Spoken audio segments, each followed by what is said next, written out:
Bonjour et bienvenue dans la chaîne Mathématiques Science. Aujourd'hui, je prends et expliquer une nouvelle vidéo, qui est une vidéo donc se préparer au brevet, et plus précisément le 11e épisode de cette série, dans lequel nous allons réaliser un TQCM donc sur plusieurs chapitres, ok. Donc là, on va faire un TQCM sur tout ce qui concerne le calcul numérique, les volumes et les parallélogrammes, ok, et ainsi qu'un petit peu d'équation. Donc c'est parti mon kiki. Donc le QCM est le suivant, c'est celui qui est affiché en fait. Et donc c'est un QCM de type brevet. Alors déjà pour ceux qui ne savent pas ce que c'est qu'un QCM, ce qui peut être compréhensible, puisque bah justement il y en a qui n'ont pas forcément fait des QCM dans l'année. Un QCM en gros c'est un questionnaire à choix multiples. En gros pour le dire correctement, c'est un questionnaire dans lequel vous pouvez avoir plusieurs choix. C'est-à-dire on vous donne les réponses et parmi ces réponses qu'il y a, bah, vous pouvez cocher une ou plusieurs réponses. Souvent un QCM il y a plusieurs réponses. Bah après, ça apparaît vite dans un QCM, il y a une seule réponse. Ok. Donc là, ici, dans ce QCM là, on me demande de choisir là ou les bonnes réponses. Et comment reconnaître un QCM? Bah tout simplement parce qu'en fait, on me donne des réponses multiples. Et donc, on doit choisir là ou les bonnes réponses. Ok. Donc là, on me dit de choisir là ou les bonnes réponses et surtout de ne pas justifier. Donc l'exercice, il vaut 10 points, mine de rien. Donc bon, autant ne pas souper au QCM dès le départ, comme ça, on est correct. Donc c'est parti mon kiki, on doit faire le QCM mais on n'est pas obligé de justifier. Donc ce qui veut dire tu peux directement prendre la bonne réponse. Alors généralement au brevet si on vous fait faire un QCM, généralement on sera tenté à vous faire copier cette partie là ainsi que la réponse derrière. Ok. Donc bon vous pouvez en profiter ici pour copier directement la réponse, mais prenez les bonnes habitudes pour le brevet. Donc là vous copiez au moins le numéro de la question et la réponse que vous mettez, enfin que vous pensez, et puis après on va corriger. Donc là, je vous laisse mettre la vidéo en pause. Vous essayez de copier au moins le numéro de la question et la réponse pour qu'on puisse en sortir. Ou sinon, numéro de question avec la lettre et puis c'est bon. Sur ce donc, correction. Alors donc, justement, c'est parti mon kiki. On va démarrer par la première question qui était sur les écritures scientifiques. Et donc on nous dit l'écriture scientifique de 750 et on a plusieurs solutions. Soit réponse A 7 au cube ou 7 exposant 3, soit réponse B 7 multiplié par 10 exposant 3, ou soit réponse C 7,5 multiplié par 10 puissance 2, ok, ou 10 au carré. Donc là, on regarde, 7 exposant 3, c'est pas possible, puisque 7 exposant 3, c'est 7 fois 7 fois 7, 7 fois 7, 49, 49 fois 7, 343, donc c'est pas possible. Réponse B, 7 multiplié par 10 exposant 3, 10 exposant 3, ça fait 1000, 1000 multiplié par 7, ça fait tout simplement 7000, donc c'est pas possible. Donc c'est la réponse C, qui est 7,5 multiplié par 10 exposant 2. 10 exposant 2, ça fait 100, multiplié par 7,5, ça fait 750. Ok. Question numéro 2, donc question de calcul cette fois-ci. Donc on demande l'opération suivante. Donc 2 tiers plus 3 demi multiplié par 4 demi vaut réponse A 11 tiers, réponse B 20 douzièmes, réponse C 26 tiers. Donc là, pour vérifier qui est bien la bonne réponse, ou pour vérifier du moins que vous n'allez pas vous tromper en répondant, le mieux c'est quand même de faire le calcul. Donc là, ce que nous allons faire, on va faire le calcul, comme ça au moins on va être tranquille. Donc du coup, c'était la question 2, on avait un calcul du type, donc là, je vais également prendre ma petite règle pour bien le copier. Donc du type, je vais nommer l'expression, on n'est pas obligé de la nommer, mais bien évidemment, c'est mieux quand même de la nommer. Alors là, bien évidemment, ce que je fais là, donc le calcul, normalement, le mieux c'est de faire brouillon et de mettre la bonne réponse.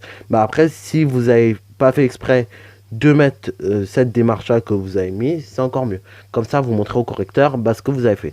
Donc là, le calcul, c'était 2 tiers plus 3 demi. Donc on note 3 demi multiplié par 4 demi. Donc là, vous voyez déjà un petit truc, enfin deux petites choses qu'il faut surtout pas faire, c'est commencer par additionner 2 tiers et 3 demi. Parce que déjà d'une, les dénominateurs ne sont pas égaux.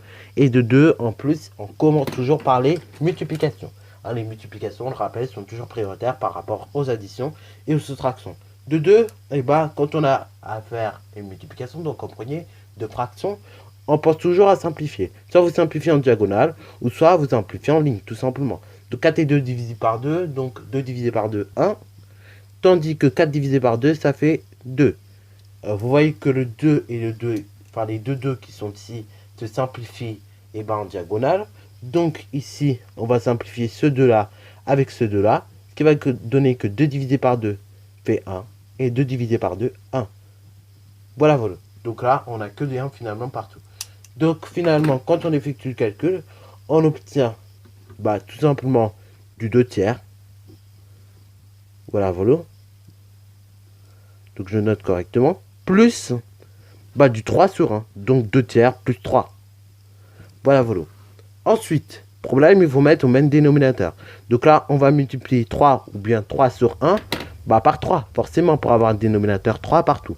Donc c'est parti de mon kiki, je multiplie par 3 au numérateur et au dénominateur. Ce qui me donne donc à effectuer du 2 tiers. Voilà, voilà. Plus, tout simplement du 9 tiers. 2 tiers plus 9 tiers. Comment on fait pour effectuer cette opération? On additionne tout simplement les numérateurs entre eux, puisque les dénominateurs sont égaux. Donc, en gros, 2 tiers plus 9 tiers, ça fait 11 tiers. En gros, c'est la même chose que de dire 2 patates plus 9 patates font 11 patates. Donc là, ça fait du 11 tiers. Voilà, voilà. Donc, cette expression-là est égale à 11 tiers. Donc, maintenant, une fois qu'on a fait ça, on regarde le résultat que nous avons obtenu, 11 tiers. On voit si c'est simplifiable ou pas au cas où. Là, 11 et 3 se divisent par aucun nombre, mis à part 1 et eux-mêmes. Ok, donc dans ce cas-là, ça marche pas. Donc du coup, on regarde maintenant notre feuille et on regarde les réponses qu'on nous propose. On voit 11 tiers, donc on rentourne 11 tiers, tout simplement. Parce que 2 tiers plus 3 demi multiplié par 4 demi, ça fait 11 tiers. Bon, maintenant, question numéro 3. Donc nous avons une équation. On nous demande x vaut combien dans cette équation? Plusieurs solutions. Soit vous résolvez l'équation parce que vous avez appris à résoudre des équations, ou soit vous avez un peu de galère avec les équations et on va voir qu'il existe d'autres solutions pour tout simplement remédier avec les équations quand on a du mal. Alors là, il suffit de vérifier si le nombre que nous avons là est bien solution de l'équation. Donc on verra que finalement, il existe également une autre solution que de résoudre l'équation. Donc je vais copier mon équation. Donc là, il s'agit de 3x plus 5 qui est égal à 4x moins 2. Donc je vais copier cette équation déjà et après, on va voir des différentes méthodes qui peuvent nous permettre d'arriver au résultat. Donc plusieurs solutions. Moins 7 sur moins 1, 7 unième, 7. Normalement, ceux qui réfléchissent un peu, ils se sont dit que 7 moins 7 sur moins 1, 7 sur 1 ou bien 7, en réalité, c'est la même chose. Donc finalement, il y a juste à vérifier si c'est la bonne solution. Donc, que tu prennes moins 7 sur moins 1, 7 sur 1 ou 7, c'est la même chose. Donc, on va voir après en testant l'égalité ou bien en résolvant l'équation. Moi, je préfère résoudre l'équation, comme ça, ça va plus vite. Donc, ça me donne du 3x, comme on disait, plus 5, qui est égal à du 4x, moins 2. Voilà, donc ça, c'est une équation toute simple à résoudre. Donc là, d'abord, on va ramener les x chez eux, ok? Donc les x, on les ramène chez eux. Et donc ici, on va annuler ce 4x en faisant moins 4x. Pourquoi on fait moins 4x? Pour que ça fasse 0, ok? Plus 4x, pour que ça fasse 0, il faut faire moins 4x. Mais si on fait moins 4x au membre de droite, pour conserver l'égalité, il faut faire moins 4x au membre de gauche. Ce qui me donnera au membre de gauche moins 1x plus 5, qui est égal à moins 2. Alors là, maintenant, le plus 5, c'est pareil. Il faut le ramener chez lui, à droite. Et donc, comment on va faire ça? On va tout simplement faire plus le moins 5, enfin le plus 5 que nous avons à gauche. On va ramener chez lui, donc, en faisant moins 5. Ok? Pourquoi faire moins 5? Parce que tout simplement, ça va l'annuler, le 5. Et de 2, non seulement ça va l'annuler, mais également, du coup, ça va permettre de ramener à droite. Si je fais moins 5 au membre de gauche, je fais moins 5 au membre de droite. Ce qui me donnera moins 1x plus 0, qui est égal donc à moins 2, moins 25. Donc moins 2, moins 5, on a appris que ça faisait moins 7. Ce qui fait que moins 1x égale à moins 7. Donc quand on cherche la valeur de x, il suffit juste de diviser. Alors là, je sais, il y a beaucoup de gens qui vont avoir du mal. Alors moins 1x, c'est la même chose que moins 1 fois x. Donc quand on veut tout simplement annuler une division, on fait la multiplication. Donc, et l'inversion d'ailleurs, quand on va annuler une multiplication, on fait une division. Là, ce sera plutôt inverse. Pour annuler une multiplication, on fera la division. Donc là, moins 1 fois x, c'est la même chose. De dire que x est égal, tout simplement à moins 1x divisé par moins 1. Donc x est égal à moins 7 sur moins 1. Ce qui veut dire que x est égal, si on l'écrit très proprement, à 7. Ou bien 7 sur 1. Ok. Bon, 7 sur 1 en troisième, vous savez que c'est la même chose que 7. Donc du coup, généralement, sera c'était 7. Et bien évidemment, bah, on peut mettre que l'équation A pour solution 7 moins 1 ou bien moins 7 sur moins 1. Donc là, on va mettre que l'équation A pour solution 7. Ce sera mieux. Donc l'équation A pour solution 7. Ok. Donc A pour solution 7. Alors oui, soit on écrit ça, ou soit on peut également écrire S, grand S, est égal, entre accolades, 7. Voilà, alors là, c'est important de savoir mettre des phrases ou bien de savoir utiliser cette notation-là, parce que je m'en suis aperçu, il n'y a pas très longtemps, que mine de rien, mettre une phrase, c'est très important au brevet et que ça vous fait même gagner des points. Donc, n'oubliez pas la phrase, ça peut être important, parce que ça sera important, ok? Alors, également, on aurait pu tester l'égalité, chose que je ne vais pas faire ici pour ne pas trop prolonger la vidéo, parce qu'on n'a qu'à la deuxième question, mais on aurait pu très bien tester l'égalité, et là, pareil, et ben on se serait rendu compte que moins 7 sur moins 1 qui était égal à 7 sur 1 ou bien 7, et bah l'équation aurait fonctionné. Donc on peut très bien le vérifier avec 7. Donc si on fait 3 fois 7, ça fait 21. 21 et 5, 26. Bah on fait de même, on fait 4 fois 7, 28. 28 moins 2, ça fait tout simplement 26. On a 26 au membre de droite et au membre de gauche. Vous voyez, ça marche. Ok. On aurait pu faire la même chose avec 7 unième, mais là ça aurait été encore plus compliqué. Ça aurait donné tout simplement 3 fois 7 unième, ce qui fait 21 unième. 21 unième plus 5, là vous voyez c'est compliqué à faire, mais en réalité c'est comme si vous avez 5 unièmes, donc additionner des unièmes, et bah ça revient à obtenir des unièmes. Donc 21 unième plus 5 unièmes, ça fait 26 unièmes, ce qui fait donc 26. Et pour 4 multiplié par 7 unièmes, et bah ça ferait tout simplement du 28 unièmes moins 2 unièmes, ce qui fait donc 26 unièmes. Donc là, on a 26 également à droite et à gauche. Voilà. Et puis avec 7 sur moins 1, ok, et voilà, on a obtenu la même chose. Donc là, bon, j'écris pas tout, enfin, je vais pas m'amuser à tester l'égalité juste pour ça. Mais en gros, ça veut dire, en gros, bah, quand vous avez un truc comme ça, ça vient aussi de vérifier bah, les solutions. Donc là, les solutions, bah, il y en a 3 ici. Vous avez soit moins 7 sur moins 1, soit 7 sur 1, ou soit 7, tout simplement. Maintenant, quatrième question, on demande le volume d'une boule de rayon R est donné par la formule. Ah, attention les gens, et oui, venez pas brevet les mains dans les poches, j'ai pas appris les formules, non, non, non, non. Justement, il faut faire attention, brevet, il peut avoir des formules de temps en temps qui tombent, et on peut vous interroger dessus. Même si depuis quelques années, c'est vrai qu'il est rare de rencontrer des QCM. Mais bon, peut-être que cette année, vu que les sujets de maths sont très larges, on pourrait rencontrer éventuellement un petit QCM. Donc, volume d'une boule de rayon R, c'est égal à 4 tiers multiplié par pi multiplié par rayon cube, ou 4 tiers de pi r au cube, ou bien 4 multiplié par pi multiplié par rayon carré. Alors là, attention, ça c'est dangereux. 4 pi r au carré, en réalité, c'est la formule de calcul de l'aire d'une sphère. Donc là, attention, ne confondez pas aire du sphère avec volume du boule.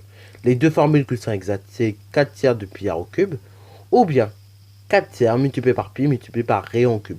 Alors oui, c'est un petit peu plus loin à écrire, mais bon, ça marche quand même, mine de rien. Ok. Donc ça, c'est les deux formules à accepter. Maintenant, question numéro 5. On demande un carré est un losange, un rectangle ou rien de tout cela. Donc là, un carré, bah, vous savez que c'est un cas particulier. C'est un cas particulier de parallélogramme. C'est également un rectangle particulier puisqu'il a ses 4 côtés de même longueur et donc 4 angles droits. Et c'est également un losange particulier puisque bah, tous les côtés sont de même mesure, mais également il a 4 angles droits. Donc du coup, un carré est un losange et tout simplement un rectangle. Là, je sais, il y aurait plein de gens qui seraient trompés déjà à dire que c'est rien de tout ça. Bah si, un carré c'est un losange et c'est même un rectangle. Donc là, maintenant, dernière question. On demande tout simplement le volume de la pyramide est 2. Donc là, c'est à nous de répondre. Soit 10 cm3, soit 30 cm, ou soit 30 cm3. Donc là, on nous dit que la base est un rectangle.